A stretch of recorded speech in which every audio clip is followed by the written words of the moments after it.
Donald Trump বলেছেন ইরানের সাথে আগামী রোববারই চুক্তি হচ্ছে এবং তিনি এও জানিয়েছেন সুইজারল্যান্ডের জেনেভা শহরে এই চুক্তি হবে। এপাশে ইরান বলছে এখনও চুক্তির কিছুই চূড়ান্ত হয়নি। তাহলে আসলে কে সত্য বলছেন, কে মিথ্যা বলছেন, কার কথা আমরা বিশ্বাস করব, কার কথা বিশ্বাস করব না? আসলে কি বাস্তবতা চুক্তির ধারে কাছে, নাকি ইরান যা বলছে সেটাই সত্য? সুপ্রিয় দর্শক, এই বিষয়টা নিয়েই এখন প্রধানত আলোচনা করব। এছাড়া এই যে চুক্তি, এই চুক্তিতে হরমুজ প্রণালী নিয়ে বিশেষ আলোচনা হচ্ছে। হরমুজ প্রণালী এত গুরুত্বপূর্ণ কেন, তা নিয়েও কথা বলবো। এপাশে ডোনাল্ড ট্রাম্পের বক্তব্যের ফলে এক বিবৃতিতেই মার্কিন স্টক মার্কেট থেকে $460 মিলিয়ন অর্থাৎ $46 কোটি কয়েক মিনিটের ভিতরে উধাও, শেষ। কি ঘটলো? ডোনাল্ড ট্রাম্প কি এমন বললেন যার কারণে এই ঘটনাগুলো ঘটলো? এই সমস্ত বিষয় নিয়ে আমি বিস্তারিত আলোচনা করার চেষ্টা করব। দর্শক, আশা করি আপনারা শেষ পর্যন্ত সঙ্গে থাকবেন, আর ভিডিও ভালো লাগলে লাইক কমেন্ট শেয়ার করবেন এবং চ্যানেলটি সাবস্ক্রাইব করে সাথেই থাকবেন। দর্শক, চলুন বিস্তারিত আলোচনায় চলে যাই। মার্কিন প্রেসিডেন্ট ডোনাল্ড ট্রাম্প ঘোষণা করেছেন যে ইরানের সাথে চুক্তি একদম চূড়ান্ত, অর্থাৎ তাদের পক্ষ থেকে চুক্তি চূড়ান্ত করা হয়েছে। এখন ইরানও সমঝোতা চূড়ান্ত করেছে। আগামী রোববার সুইজারল্যান্ডের জেনেভা শহরে এই চুক্তি চূড়ান্ত হবে, সই হবে। কিন্তু দুঃখজনক হচ্ছে, ইরানের পক্ষ থেকে একদম সুস্পষ্টভাবে বলা হয়েছে, ইরানের পররাষ্ট্র মন্ত্রণালয়ের মুখপাত্র ইসমাইল বাকাই তিনি বলেছেন যে এই ধরনের কথা একদম সত্যি না। এখনও চুক্তির ব্যাপারে কিছুই চূড়ান্ত হয়নি। আমরা প্রাথমিকভাবে আলাপ আলোচনা করছি এবং সংশ্লিষ্ট কর্তৃপক্ষ, অর্থাৎ এই ব্যাপারে যে সমস্ত ব্যক্তি বা যে সমস্ত অফিস খুব গুরুত্বপূর্ণ এবং রিলেটেড, সেই সব জায়গার চূড়ান্ত মতামতের ভিত্তিতে এই চুক্তি ফাইনাল হবে। যে সমঝোতা আমেরিকা বলছে যে চূড়ান্ত হয়েছে, সেই সমঝোতা ইরানের পক্ষ থেকে চূড়ান্ত করাবে ওইভাবে।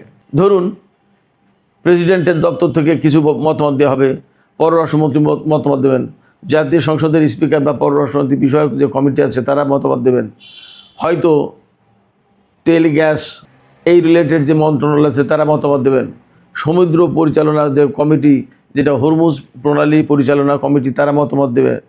এরপরে সর্বোচ্চ নেতা চূড়ান্তভাবে মতামত দেবেন।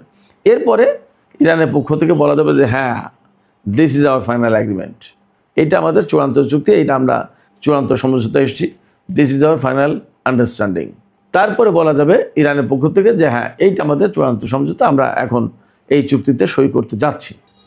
কিন্তু তার আগে ডোনাল্ড ট্রাম্প তো আগেই ঘোষণা করে দিয়েছেন চূড়ান্ত চুক্তি কোথায় হবে, অর্থাৎ জেনেভায় হবে, কবে হবে, রোববারে হবে, সমস্ত সব কিছু। ইরান বলছে না, আমরা এখনও চূড়ান্ত করিনি। এদিকে ইরানের মেহের নিউজ, এই যে ডোনাল্ড ট্রাম্প যে বলছেন যে চূড়ান্ত হয়েছে চুক্তি সমঝোতা কি কি চূড়ান্ত হয়েছে তার একটা তালিকা প্রকাশ করেছে, অর্থাৎ এই চুক্তিতে কি কি আছে সেই বিষয়গুলো তুলে ধরেছে। তাতে বলা হয়েছে যে হরমুজ প্রণালী খুলে যাবে, লেবাননের যুদ্ধ বন্ধ হবে, ইরানের সাথে যুদ্ধ বন্ধ হবে, ইরানের আটকে থাকা অর্থ ছেড়ে দেওয়া হবে, ইরানের উপর থেকে নিষেধাজ্ঞা তুলে নেওয়া হবে, ইরানের ক্ষেপণাস্ত্র কর্মসূচি আলোচনার ভেতরেই থাকবে না, এই যে প্রক্সি ফোর্স বলতে যা বোঝায় তাদের নিয়ে কোনো আলোচনা হবে না, এরকম অনেক কিছু আছে। পরমাণু কর্মসূচি কীভাবে পরিচালিত হবে, কীরকম কী সব আছে, এবং কবে ইরান কত অর্থ পাবে না পাবে, এই সমস্ত সব কথা বলেছে। এইটা কিন্তু আন্তর্জাতিক গণমাধ্যমে, এমনকি আমাদের বাংলাদেশেও এটা ছড়িয়ে পড়েছে। এখন এই বিষয়টা ছড়িয়ে পড়ার পর ডোনাল্ড ট্রাম্প বলছেন না, এ ফেক,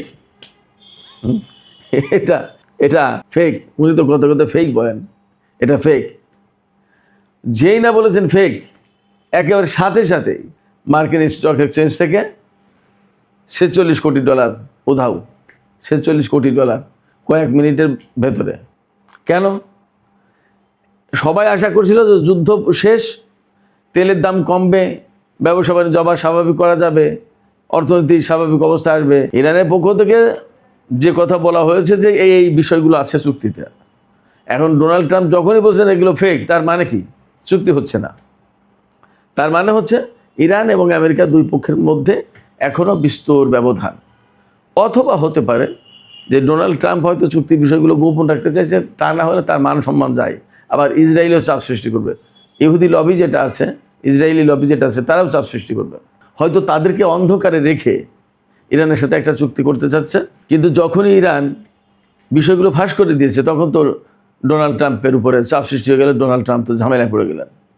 তিনি যা গোপন রাখতে চেয়েছিলেন সেটা ফাঁস করে দিলেন। এই যে গোপন রাখা এবং ফাঁস করা, এটার ভেতরে কিন্তু একটা বিষয় আছে। ইরান ফাঁস করে দিতে চেয়েছে আমার কাছে মনে হয় এই কারণে যে ডোনাল্ড ট্রাম্প আসলে চুক্তিতে টিকে থাকবে কিনা, তিনি যা বলছেন এইগুলো সত্য কিনা, তিনি এই কথাগুলো রাখবে নাকি রাখবে না, নাকি 2 দিন পরে বলবে যে না আমি এই সমস্ত চুক্তি মানি না, আমি এগুলো করতে চাইনি। এই জন্য ফাঁস করে দিয়েছেন।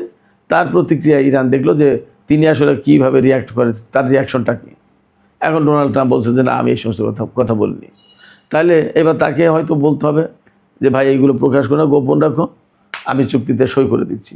অথবা তাকে স্বীকার করতে হবে যে না না হ্যাঁ এইগুলো হয়েছে, আমি এইগুলোতে রাজি হয়েছি। অথবা একদম টোটালি তিনি যেটা বলছেন যে না এগুলো ঠিক না, এগুলো ফেক, ঠিক আছে, তাহলে সঠিকটা কি তাকে প্রকাশ করতে হবে। তো এই পরিস্থিতিতে ডোনাল্ড ট্রাম্প কিন্তু চাপে পড়বে। ডোনাল্ড ট্রাম্প চাপে পড়লে তাকে পরিষ্কার পরিচ্ছন্ন চুক্তি করতে হবে অথবা চুক্তি থেকে দূরে থাকতে হবে। এইরকম একটা অবস্থা তৈরি হয়েছে। আসলে আমি সবসময় যে বলছি যে ডোনাল্ড ট্রাম্প আসলে চুক্তি নিয়ে, ইরান যুদ্ধ নিয়ে ভীষণভাবে চোরাবালিতে আটকে গেছে, ভীষণভাবে সংকটে পড়েছে। এটা হলো তার প্রমাণ।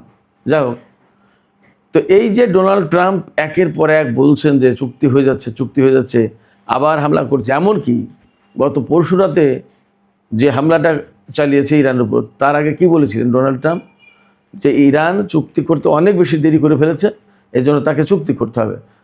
আগামী রাতের ভিতরে যদি চুক্তি না করে তাহলে আরও ব্যাপক হামলা হবে, তাই বলে হামলা করলো।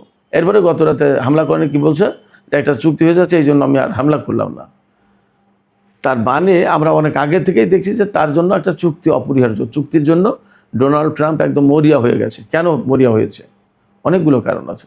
এই যে হরমুজ প্রণালী আটকে দেয়া, তারপরে সারা বিশ্বের তেলের বাজার অস্থির, তার দেশের অর্থনীতি সংকটে পড়েছে। আমেরিকায় যে তেলের দাম ছিল যুদ্ধের আগে $2.98, অর্থাৎ ধরেন প্রায় $3, 1 গ্যালন তেলের দাম। আমেরিকায় কিন্তু গ্যালন হিসেবে বিক্রি হয়। 1 গ্যালন তেলের দাম ছিল $2.98 বা $3। গ্যালন কিন্তু লিটারের চেয়ে বেশি। তো সেই 1 গ্যালন তেল এখন বিক্রি হচ্ছে, মানে পেট্রোল, $4.5 প্রায়। তার মানে যুদ্ধের আগে যে দাম ছিল তার চেয়ে এখন প্রায় 45% দাম বেড়েছে। আর যখনই তেলের দাম বেড়ে যায় তখন সেখানে কী পরিস্থিতি হয় আপনারা তো আমরা সবাই বুঝি। আমেরিকার জনগণ কিন্তু ক্ষেপে গেছে, তাদের ভিতরে ভীষণ অসন্তুষ্টি। এছাড়া সামনে নির্বাচন, আমি বারবার বলছি যে আমি এখন একটু আগে খানিকটা লেখাপড়া করলাম এই সমস্ত বিষয় নিয়ে, তার প্রত্যেকটা জায়গায় এই কথাই বলা হচ্ছে। এবং টাইমস অফ ইসরায়েলে, জেরুজালেম পোস্টে, সিএনএনে, আল জাজিরাতে একটা বিশ্লেষণ দেখলাম। প্রত্যেকটা জায়গায় একই কথা, যে ডোনাল্ড ট্রাম্প ভীষণ সংকটে, চাপের মুখে, অভ্যন্তরীণ চাপ এবং মধ্যবর্তী নির্বাচন, মিড টার্ম ইলেকশন নভেম্বরে যেটা, এই সমস্ত সব কিছু মিলে তার পক্ষে সামাল দেওয়া কঠিন হয়ে গেছে। এখন চুক্তি অপরিহার্য। আর ইরান ধীরে ধীরে ধীরে ধীরে যাচ্ছে। ট্রাম্পের যতটা বেশি ব্যস্ত, ইরান ততটাই ধীর গতিতে। অর্থাৎ ইরান কিন্তু ট্রাম্পকে নিয়ে এখানে খেলছে। এরপরে আর একটা ডেট আপনারা খেয়াল করুন। ডোনাল্ড ট্রাম্প কিন্তু বলেছেন যে আগামী রোববার জেনেভায় চুক্তি হবে। আগামী রোববার হচ্ছে 14 তারিখ, জুনের 14। আর জুনের 15 এবং 16 তারিখে ফ্রান্সের রাজধানী প্যারিসে আপনার G7 শীর্ষ সম্মেলন। আপনারা সবাই জানেন যে G7 হচ্ছে শিল্পোন্নত দেশগুলোর সংগঠন। এই G7 যে সম্মেলন হবে তার আগের দিন হচ্ছে চুক্তি করার ডেট ঘোষণা করেছেন প্রেসিডেন্ট ডোনাল্ড ট্রাম্প। এর মানে হচ্ছে যে সম্মেলনের আগের দিন চুক্তি করে এই চুক্তি তিনি সম্মেলনে উপস্থাপন করবেন, দেখাবেন, বিশ্ব নেতাদের দেখাবেন যে দেখেন আমি ইরানের সাথে চুক্তি করেছি, আমি সারা বিশ্ব কন্ট্রোল করছি, ইরানের সাথে সব কিছু মিটমাট হয়ে গেছে, বিশ্ব অর্থনীতি সব ঠিকঠাক করে দিচ্ছি, ইত্যাদি ইত্যাদি। আর এই চুক্তি যদি না করতে পারেন তাহলে কি হবে? এই চুক্তি যদি না করতে পারেন তাহলে ওই G7 যে সমস্ত নেতারা আসবেন তারা কিন্তু ডোনাল্ড ট্রাম্পকে একের পর এক তুলোধুনা করবেন, একদম গ্রিল করে দেবেন যে আপনার যুদ্ধের কারণে সারা বিশ্বের অর্থনীতি এই ক্ষতিগ্রস্ত হয়েছে, এইভাবে এত লস হয়েছে, শেয়ার মার্কেটে এত লস হয়েছে, তারপরে হাউজিং খাতে এত লস হয়েছে, তারপরে বৈদেশিক বাণিজ্যের ক্ষেত্রে এত লস হয়েছে, অভ্যন্তরীণ উৎপাদনের ক্ষেত্রে এত লস হয়েছে, তেল পাওয়া যায়নি, গ্যাস পাওয়া যায়নি, ফ্যাক্টরি চালানো যায়নি, এত এত লোক বেকার হয়েছে, কর্মসংস্থান নষ্ট হয়েছে এত, বা আরও কর্মসংস্থান সৃষ্টির কথা ছিল, গত 3 মাসে কিছুই হয়নি। নানামুখী চাপে পড়বেন এবং বিশ্বের একটা দেশ না, 7টা দেশ অন্তত চাপ দেবে। আর এখানে 7টা দেশের সাথে আরও 2-4 জন অতিথি হিসেবে থাকবেন, সম্ভবত নরেন্দ্র মোদীজি অতিথি হিসেবে থাকবেন, তিনিও কথা বলবেন, ডোনাল্ড ট্রাম্পের সাথে মিটিং করবেন। যাই হোক, তো এই যে বিশ্বের বড় বড় অর্থনীতির দেশের নেতারা আসবেন, যাতে একেবারে তুলোধুনো অবস্থার মুখে না পড়তে হয় ডোনাল্ড ট্রাম্পকে, এই জন্য তিনি 14 তারিখে চুক্তি করতে চান, দ্রুত একটা চুক্তি করো। চুক্তি করে না কেন? চুক্তি না করলে মার দাও, যুদ্ধ শুরু করো, হামলা চালাও, আবার বলো আসো চুক্তি করো, এইভাবে। অর্থাৎ একটা মানে উন্মাদের মতো আচরণ করছেন ডোনাল্ড ট্রাম্প শুধু একটা চুক্তির জন্য। কেন চুক্তি প্রয়োজন আমি বলেছি, আবার রিক্যাপ করি। আমেরিকার মধ্যবর্তী নির্বাচন, তেলের দাম বেড়ে যাওয়া, অর্থনীতি বিপর্যস্ত হওয়া, মুদ্রাস্ফীতি বেড়ে যাওয়া। আমেরিকায় 4%-এর উপরে সম্ভবত এখন মুদ্রাস্ফীতি, বিরাট ব্যাপার এটা। এরপরে জনজীবনে অস্বস্তি, মানুষ ক্ষেপে যাচ্ছে, তার ভোট কমে যাচ্ছে। যদি মধ্যবর্তী নির্বাচনে রিপাবলিকান দলের ভরাডুবি হয়, তাহলে কংগ্রেসের নিয়ন্ত্রণ নেবে ডেমোক্র্যাটরা। এই যুদ্ধ করার জন্য ডোনাল্ড ট্রাম্পকে ইমপিচ করে দেওয়ার সম্ভাবনা রয়েছে। এছাড়া সেই এপিস্টিন ফাইল ধরে টান দেবে, ডোনাল্ড ট্রাম্প 1 কেস হয়ে যাবে। অনেক ব্যাপার স্যাপার আছে। সেক্ষেত্রে এখন বাঁচার জন্য মরিয়া হয়ে উঠেছে ডোনাল্ড ট্রাম্প, এবং ইরান এইটা জানে যে ডোনাল্ড ট্রাম্পের দরকার চুক্তি। যদি আরও কিছুদিন ঠেকিয়ে রাখা যায়, তাহলে ডোনাল্ড ট্রাম্প এমন পরিস্থিতিতে পড়বেন যে হাতে পেয়ে ধরবেন চুক্তি, ভাই বলবেন যে যা হয়েছে ওইটাই দেন, লাগবে না আমার এটা, লাগবে না আমার সেইটা, আপনি একটা চুক্তি করেন। এরকম একটা পরিস্থিতির দিকে যাবে। সেক্ষেত্রে আমি সবসময় বলি, ইরানি কূটনীতি, ঝানু কূটনীতি, ধারালো কূটনীতি, বিউটিফুল কূটনীতি, ডোনাল্ড ট্রাম্পের মতো বললাম, beautiful, very beautiful, great diplomacy. তো এই ভেরি বিউটিফুল গ্রেট ডিপ্লোমেসি যেহেতু ইরানের, সেই ইরানের কাছে ডোনাল্ড ট্রাম্পের তো আসলে কার্যত তার সাথে কাজ করতে গেলে কারোর কোনো ডিপ্লোমেসি চলে না। ডোনাল্ড ট্রাম্প যেটা বলবে ওইটাই ফাইনাল। সেক্ষেত্রে ডোনাল্ড ট্রাম্পের তো কোনো ডিপ্লোমেসি নেই। ডোনাল্ড ট্রাম্প হচ্ছে একজন ডেভেলপার কোম্পানির মালিক, ঘর বাড়ি বানাতে জানে। দেশ পরিচালনার ডিপ্লোমেসি তো আরও কঠিন জিনিস। এই জিনিস উনি কোথায় জানবেন?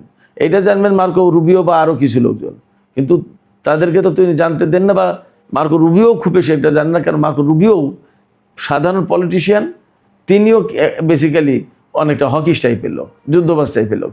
যুদ্ধ বোঝেন এরা কূটনীতি বোঝেন না। ইরানের ধারালো ঝানু সূক্ষ্ম কূটনীতির কাছে এরা সব মার খেয়ে যাবে। ফলে এরা হাপিত্তেশ করা ছাড়া এবং এক পর্যায়ে পাগল হয়ে যাওয়া ছাড়া আর কোনো পথ থাকবে না। চুক্তির জন্য তাদেরকে পাগল হতেই হবে। তো এই যে চুক্তি হওয়া না হওয়া, এবং এখানে গুরুত্বপূর্ণ একটা ফ্যাক্টর হরমুজ প্রণালী। কেন এই হরমুজ প্রণালী এত গুরুত্বপূর্ণ?